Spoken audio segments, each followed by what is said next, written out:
Welcome to the intersection of technology, cybersecurity, and society. Welcome to ITSP Magazine Podcast Radio. You're about to listen to a new episode of Audio Signals. Get ready to take a journey into the known, the unknown, and everything in between. Recorded at no specific point in time nor space, ITSP Magazine's co-founders Marco Ciappelli and Sean Martin follow their passion and curiosity as they venture away from the intersection of technology, cybersecurity, and society to discover new stories worth being told. Knowledge is power, now more than ever.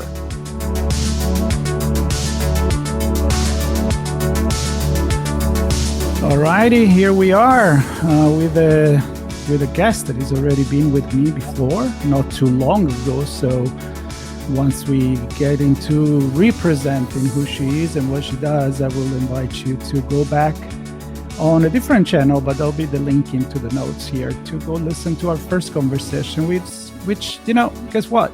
It's connected. So you'll understand what I'm talking about. For people listening, the guest is Dr. Deborah Thomson. She's a veterinarian, but also the founder of the One Health Lessons nonprofit organization, which is what we spoke about in the past episode. And she also wrote, I think, several books, but today we're going to talk about one in particular. And for those watching, here we are. We're right here. So say hi. And Deborah, welcome back. I am back. Full force. Okay. So a little introduction about yourself for the audience that haven't heard the first episode. Sure. Oh, wow. Well, I'm in Washington, D.C., and I see a presidential procession going right by.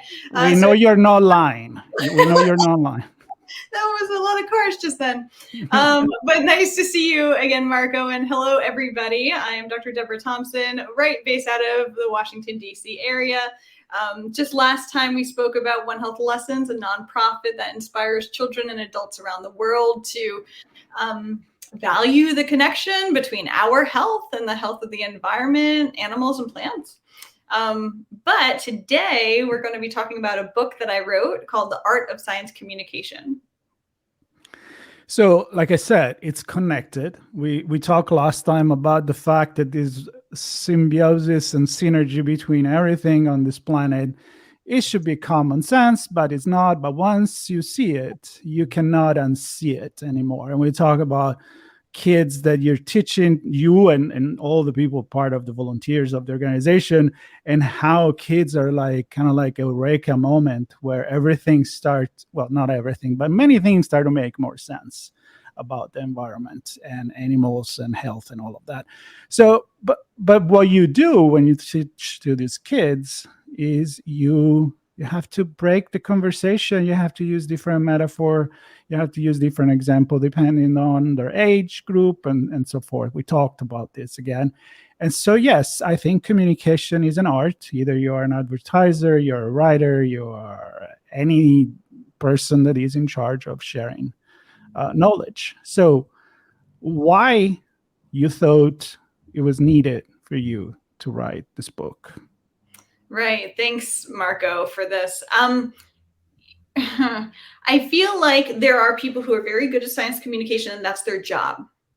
But what about all the other science and STEM advocates out there? People who do this science and STEM as a living. Does that mean that we clinicians, we researchers, we whatever, fill in the blank, can't be proficient in communication? Would we rather have a third party speak on our behalf, or would we rather speak our truth directly to the target audience? And so this book is designed to improve the communication skills of STEM professionals. So does it come first the communicator or first the expert? Is it first the hack or the right? I think ultimately the way we need to start to train scientists, aspiring scientists and aspiring STEM folks, is to infuse communication every step of the way. So that way it just becomes second nature. But here's the problem. If you look at our professors, it's not to say that they're the best communicators. So how can you fix that cycle that just seems to be never ending, right? Yep. So what happened with this book is after I finished my time on Capitol Hill in Washington, D.C., working on One Health legislation and policy at the federal level, I was writing notes upon notes upon notes of lessons learned. I always do that. At the end of every single project that I do, I write down lessons learned. And the thing is, these notes just kept going on and on and on. And I'm looking at them and I'm like, this needs to be shared. So the entire third section of the book is dedicated to people coming from science, technology, engineering, mathematics, who want to eventually speak with politicians, speak with policymakers and their staff, and make sure that they deliver their message in an efficient manner to get what needs to be done.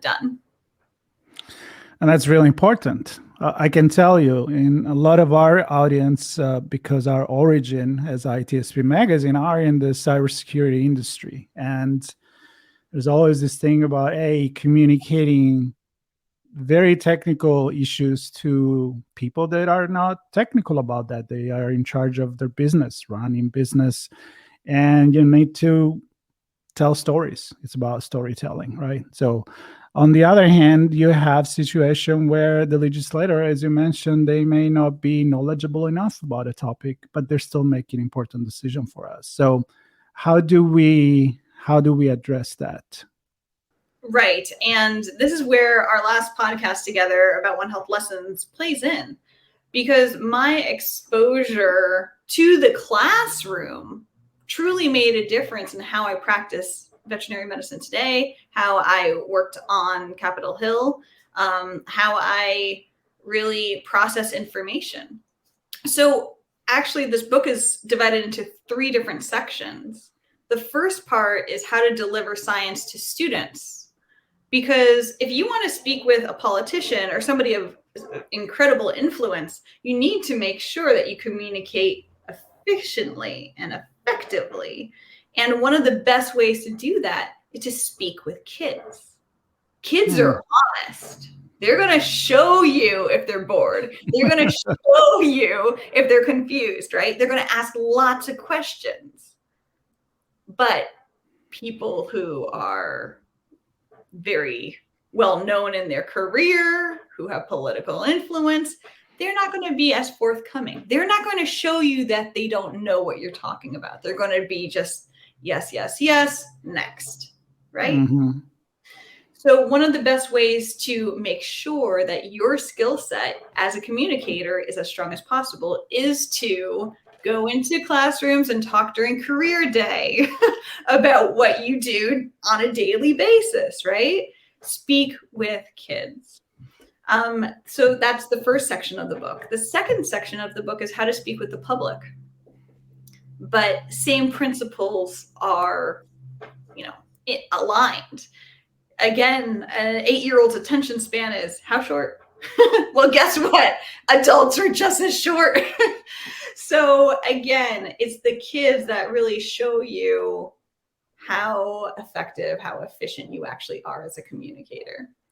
And if you can perfect your communication skills with that type of audience, you're going to be that much stronger when you speak with adults. Okay. So do you give specific tips on, are you actually asking people that here's the homework, go talk to kids? Or do you say, well, if you don't have the time or access to a class or kids, here are the things that you can start practicing on yourself? Like, yes, I'm sure it's full of tips. So let's not give up the whole book, obviously, but that's tease enough so people are like, hey, this could be interesting. Yes, there are other ways to go about if you can't speak with a child about your thesis statement, your thesis for your postdoc or your doctorate. What are other target audience that are just as honest? It's listed in the book so that you can find a group of honest adults in a safe environment that can provide good feedback. So let's make a difference between. So this book, you said you have different chapter and each or section. In this section, you're talking about if you're talking to the public in general, maybe journalists. You're invited on a show on NBC or whatever it is to talk about an important topic. So how do you break it down for everybody to understand? But then you have the target in mind, another audience, which is kids and students, and another one is legislators. So you work with legislator. So give me a couple of, your experience that caused you to take these notes and say, okay, I really need to work on a book like this because these are like, what would have done different? Or, oh, I did this right. So, right. Like, are there like a very delimited line between, and I assume the answer is yes, but what are they? So, legislator, kids, general public, what do you do different to start with? What kind of hats you put on? Right. And I should say that my position and the reason why I wrote this book was so unique that you're not going to find it in many places, let alone have it published. Because I wasn't a scientist going into Capitol Hill, into offices and talking to them about One Health. No. I was on the policy side. I was working in a senior senator's office. And she was one of the most powerful senators of all of the US Congress. And I was I was the only person with a true science background, like a professional science background. And I was working in policy. So what does that mean? I was constantly the person in the room receiving constituents, receiving lobbyists, receiving people who want to move the needle in science, technology, engineering, mathematics, because I was the person with that background, including clinicians like physicians, like human medicine, right? And veterinary medicine and pharmaceuticals, all of that. They all came to me.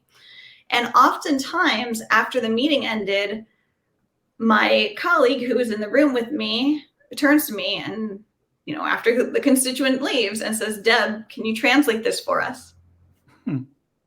Why is this important to us? Why should we care? Why should we act? How should we act? Is this worth it?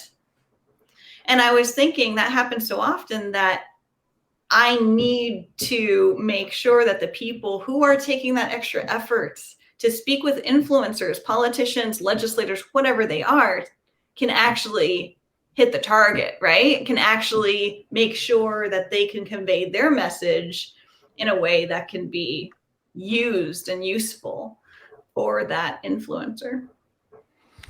So, yeah, because the point is, why do you do that, right? Like a lot of people, I don't know, if you look in the past too, being knowledgeable, it was almost like being part of an elite.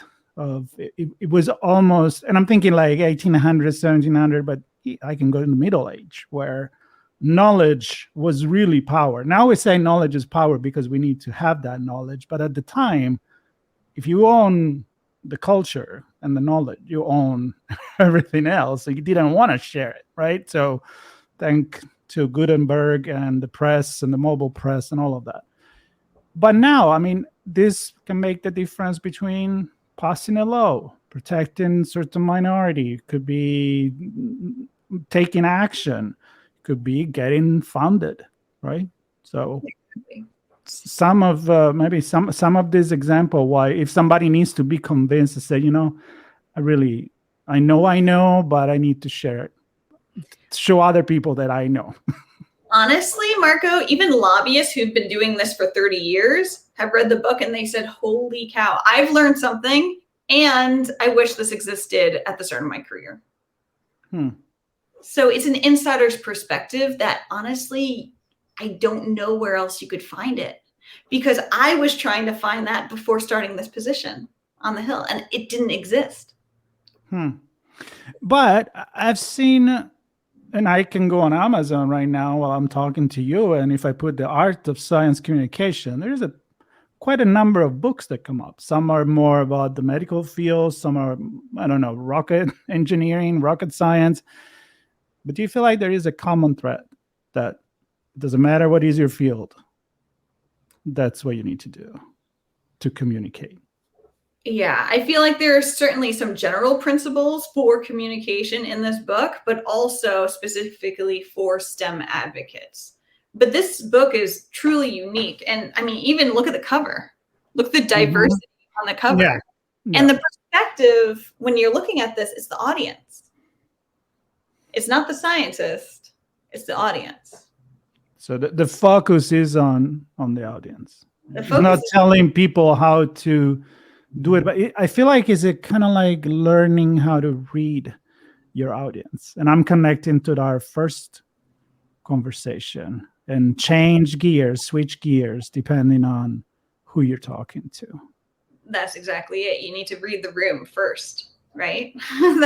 When I train interns with One Health lessons, for instance, I say that one of the first things that you should do if you want to be the strongest communicator is to close your mouth and open your ears and eyes. Yeah, that's by far the first thing. Have them speak first. And then you can tailor your message to your audience once you understand your audience, right? When it comes to the politicians, the influencers of any which way they're influencing, it's important to also know certain things about their background. And that's also covered in the book. Can you give us some, a couple of concrete tips or strategies that you do give in the book? So like an example that might be very relevant. I talk about in the book, there's climate change, right? And how there is the man-made impact of climate change. Now, you can't just jump into talking about different isotopes of carbon-13 and 14 with non-scientists, let alone non-chemists. People don't remember what isotopes are from high school or from junior high, for instance. But the take-home message is that if you explain that scientists have a way to capture a particular part of carbon in the atmosphere or a gas in the atmosphere, they can identify its ultimate source. And they could see if it was decaying matter or if it was living matter. And then they can extrapolate if that was from originally fossil fuels and so on. It's not just, a general idea of sampling and then, oh, that comes from fossil fuels. No, there's that extra step that I think people need to understand. They do testing on it to then identify its original source. Otherwise, it just sounds like it's magic, right? Like C. Clarke, when he say, if it's complicated enough, it may sound magic to people, but right. It's really not magic. Although I think science is magic in its own way, but that's a different story. When I talk about quantum computing, that's a good example. I taught to professors that are teacher of quantum, and I have, I know very little. But I'm like, look, I'm here. I'm the one I'm the right person to be a social, a science communication, guinea pig with. So this is me. Right. Yeah. But I'm assuming with kids, I love that idea of experimenting really with kids because you don't get any false feedback. Right. I think that's incredible. You said something at the beginning that kind of made me think about how do you put this into the student path to become the expert and sprinkle communication in there, because there are certain I'd say college path where of course communication is a little bit more key than other, but now we're at the point where we're all influencers, we are all going to podcasts, we're all talking about this to people that are not necessarily your peers, so that's where you make that big difference. So how do you see the colleges and all the curriculum responding to this need? Do you see it happen, or you think we're not there yet? Oh, we are absolutely not there yet, but I see a path forward. I see as just simple questions scattered throughout a day in the class of a scientist or a week or a semester, ask yourself, how would you explain this to your next door neighbor? How would you explain this to your grandmother, right? Or grandfather, to your child, whoever it is? Can you do it? And then I'll give you an example of my path towards improving my communication skills. I was, this is about 15 years ago. Even though I have done music and I was used to being on stage in that capacity, I was drastically afraid. Like, I could not get on stage if I was going to speak. I was beyond fearful. Stage fright. If I had to speak, if I had to play music, it would have been totally fine. Okay. So I go to veterinary school. I learn all of the medical jargon. I speak with veterinary students, veterinarians. I speak with medical students and physicians. That's my world. I do an internship, 80, 90-hour work weeks in the clinic. That's my world. The thing is, whenever I was speaking with pet owners, I was having a lot of difficulty conveying the reason why I needed to do certain tests to benefit the animal. And I was thinking, why am I not, I know all this stuff, but how could I just not bring it, get it out, right? How could they not understand what I know, right? What I ended up doing was I joined something called Toastmasters. I don't know if you're familiar with Toastmasters, but it's advertised as a public speaking club. It's in over 111 countries. But it's more than that. It's a communication club. I joined Toastmasters because I wanted to become a better veterinarian. I wanted to speak on behalf of my patients who were silent, right? My patients are covered in fur, scales, feathers, whatever it is, but they can't talk. So how could I become a better communicator? I practiced a lot. I practiced 2 hours every week for 7 years. So I was a Toastmaster for 7 years. And with that, I was able to not only improve the healthcare of my own patients because I could convey why certain things need to be done, right? And open up the conversation with pet owners of, would this work for your family? Would this not work? What can work, right? And that way it can build trust as well between the clinician and the family of the patient. But that's ultimately why I started in science communication. Before that, I was teaching, but that's not, you already know your kids, you already know your students, your 30 students. That, in my mind, wasn't truly public speaking. That was just leading a group of students to improve their English skills or their musical abilities or whatnot. But once I joined Toastmasters, then I truly figured out, oh, that's what I need to do in order to move the needle. And then years later, I go to Capitol Hill and I'm on the receiving end of these poor communicators. And so in this book, I'm combining life as an educator, speaking with the public, and speaking with legislators. I like that. So people can get different perspectives here from your experience, because again, it's so. All right, let's go back to the basic, right? Communication, it can be a one-way channel, but most of the time it's a two-way channel. So it's a one-way channel when you're, I don't know, I'm picturing like an old radio program where people couldn't call in and you're telling a story or reporting the news or whatever, and you have absolutely zero feedback until maybe the day after, when you're like, wow, you did a great job, or wow, that really sucked because we had no idea what you talked about.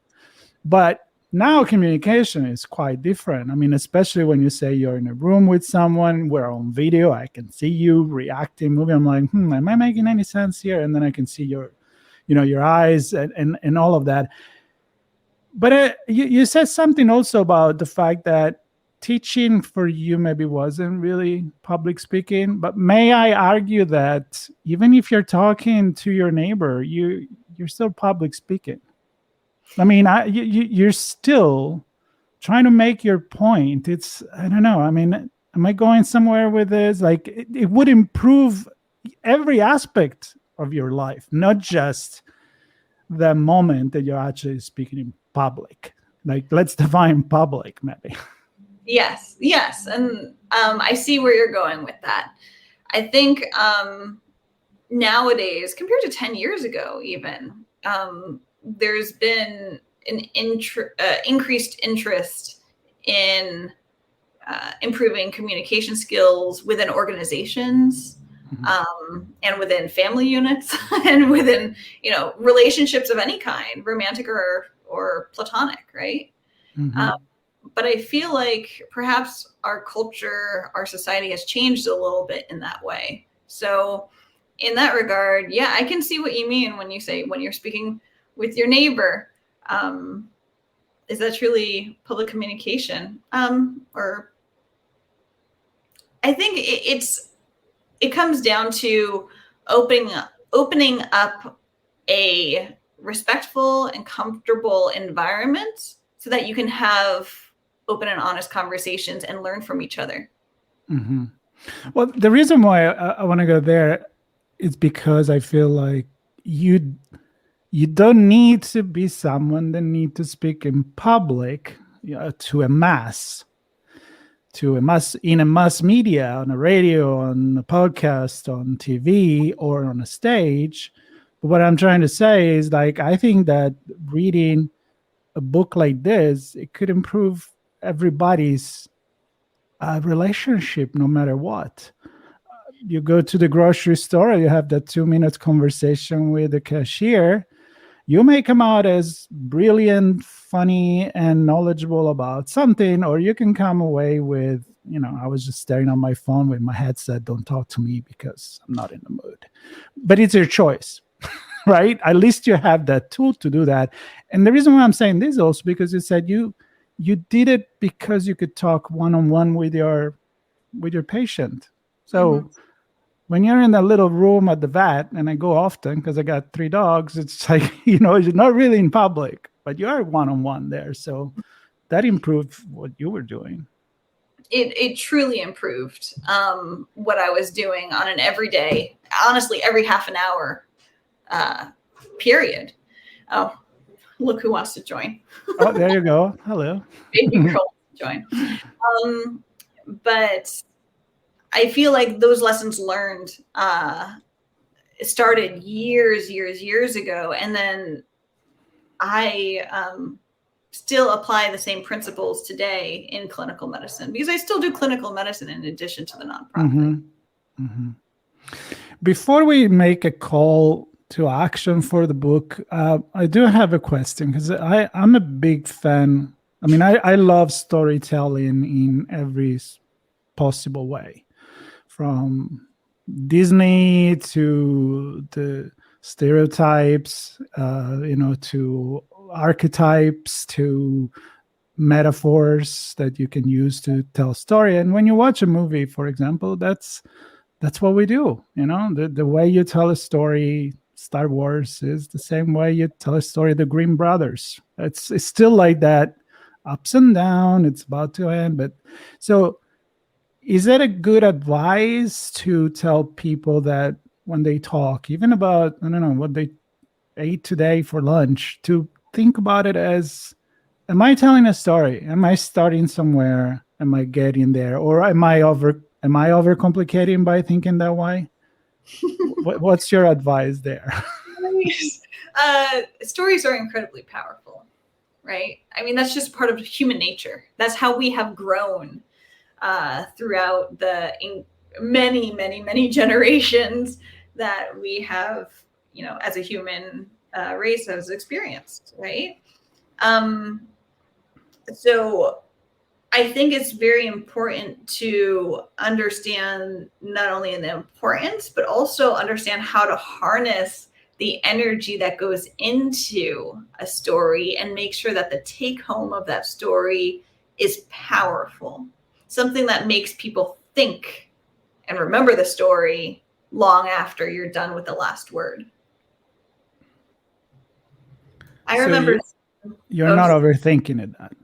No, no, no, not at all, right? But I remember working on Capitol Hill in Washington, D.C., and there were some really powerful personal stories. And some of them actually came from teenagers or children who came into the office with their parents and with their nonprofits. And I still remember them today. Why do you think you remember those and not other? I'm just assuming some stick with you more than other. And the reason why I'm asking you this is because I think that there is the story and there is the way you deliver that story. So do you talk about the delivery as well in this book? I'm assuming when you do this Toastmaster, a lot is about taking the right pause and using not only, their body language and being Italian here. I can do this with my hands for people listening. I'm actually being Italian with my hands. And so do you think that you remember certain stories just because they're really better story, or because they were given to you with more passion and maybe more, I don't know, with a better delivery, but the core of the story maybe got highlighted, but other story maybe deserved that too, but they didn't make it through? Well, Marco, that's why it's an art. All right. It truly is. You're not just reading the words on the page. You're feeling the message, right? And communication, I could just read an instruction manual. Sure, that's communication. Or I could be reading poetry and I could be bored out of my mind, or I could be really into it, right? It comes down to not only what you're saying, but how you're saying it and how you make the other person feel. Mm-hmm. And does that extra last step, does that lead to action? That's your goal, lead to action. Yeah, I love that. I think there is a lot of thinking here that will be left once we say goodbye to the audience. I'm hoping, and that's why I have this conversation. I have every podcast. If we leave people thinking for a couple of minutes about what we talked about and say, hey, I could do this. I can look more into that in the way that I talk, in the way that I talk about things. And maybe another thing is why you need to choose the right topic that you're passionate about. I mean, there may be people that call actor. You can get Morgan Freeman probably reading you the ingredients on a bottle of, of whatever. And it would sound very interesting. I don't know if he's going to win a Pulitzer or any other prize or an Oscar for it, but I'm sure it will grab the attention. But those are other skills that we're talking about. I mean, so talking about that, who do you think should read this book? I mean, my opinion is everybody could read it, but am I wrong? Am I just being very kind and very promotional here, or do you think that when you wrote these you had a specific target in mind? Who do you wrote it for? Well, certainly everybody is the right answer, right? But honestly, I know that this book has been bought for hundreds of scientists who are going into policy each year by AAAS, the American Association for the Advancement of Science. Super long title. AAAS is the way to say Make it easy. Right. But this book is actually in the welcome package for them when they become workers who are throughout the executive branch of the United States government. So working at the U.S. Department of Agriculture, the National Institutes of Health, the Environmental Protection Agency, wherever they're working, they have this book. But also those scientists who had the position that I have had working on Capitol Hill with Congress. So they also have this book. Any university that has a policy department public policy, health policy, whatever policy it is, this book would serve you well. Last but not least, anybody who's interested in STEM, science, technology, engineering, mathematics, would benefit from this book, because Lord knows what we do in STEM can get very complicated very quickly. And if we only speak within our niche field, how far can we actually go with this knowledge, right? We have to make sure that we're not relying on a third party, professional science communicators, to deliver our message. We need to enable ourselves and empower ourselves to deliver the message. Yep. I want to actually end this conversation by thinking how much we could improve our society by making more digestible and understandable what goes behind the scene. I mean, not everybody needs to be a quantum scientist. Not everybody needs to be a veterinarian, clinician, or surgeon, or whatever. I mean, there is a reason why you have to study more. But if we at least grasp what it's about, I think we could easily fight back against misinformation, against manipulation of information, fake news, fake everything. And I know I'm going a little bit on what my terrain is, which is sociology, but I think it's all connected, So again, you're doing this for STEM, but this applies to literally every other possible discipline, because it could be a lawyer that explains you a regulation in a way that you understand it, and not just say, well, it's like this because it's like this. Well, so what?